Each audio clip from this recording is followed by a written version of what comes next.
I know you don't know me, but I have a thing for both video games and I love trains. I've never seen a train quite like this. It's a digitally rendered person, a video game character in this case, wearing a hat that's a life-size rendering of a train car. And for those of you out there who can't just accept this is a thing that exists, let me explain. I'm here today to speak in defense of hacks. Not hacks in the sense of someone nefarious wearing a hoodie and breaking into classified networks, but hacks that are workarounds necessitated by the constraints of reality. And once you start to look, you can find hacks everywhere. One of the spaces that has used hacks most liberally over the years is the video game industry. People who build video games are insanely creative, and a lot of the times the worlds they imagine can't be achieved with the hardware that exists. And so when this happens, they need a workaround. They need a hack.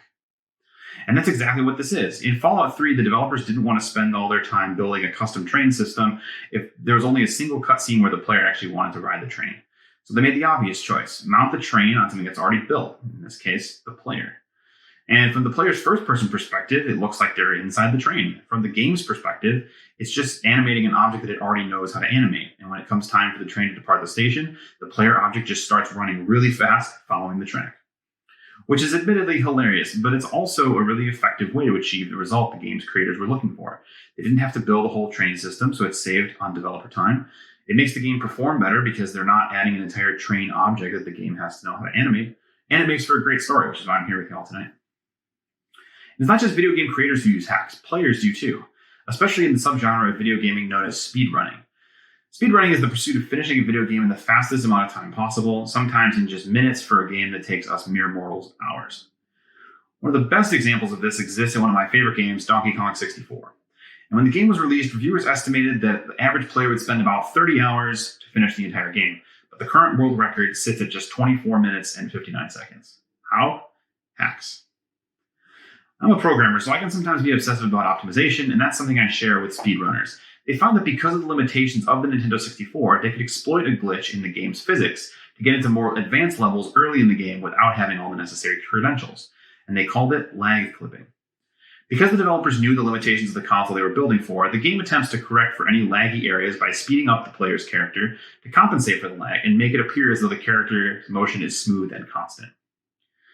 And whenever there are more objects on the screen at one time, more processing power has to be dedicated to rendering all of these objects and doing the math on how they interact and collide with each other.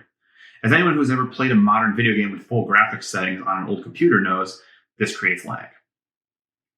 And players realized they could artificially create this lag by throwing a bunch of orange bombs all at once, therefore forcing the console to model the physics of them bouncing off the ground and off of each other. Like we said before, this creates lag, and when the console detects lag, it speeds the player's character up to compensate.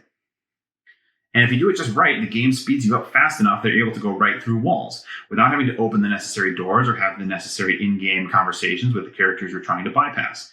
And this means you can skip previously required areas of the game. This, as well as a few other tricks, are what took the world record from over 4 hours all the way down to less than 25 minutes. Hacks on both sides. The developers speeding up the game to make it seem like there wasn't lag, even though there was, and players countering that trick with a hack of their own. And examples of hacks like this are all over video game history, from the very first titles to even some of the modern games that we see today. Even with the insanely powerful consoles and PCs that gamers use now, hacks are still prominent. And I always find it interesting when people who are testing the code that I write find hacks of their own in my code. And discovering hacks really comes down to thinking outside the box. Most of the speedrunners that break video games, they do it by doing something the game never expected the player to do and doesn't have a logical response for. This applies outside video games as well.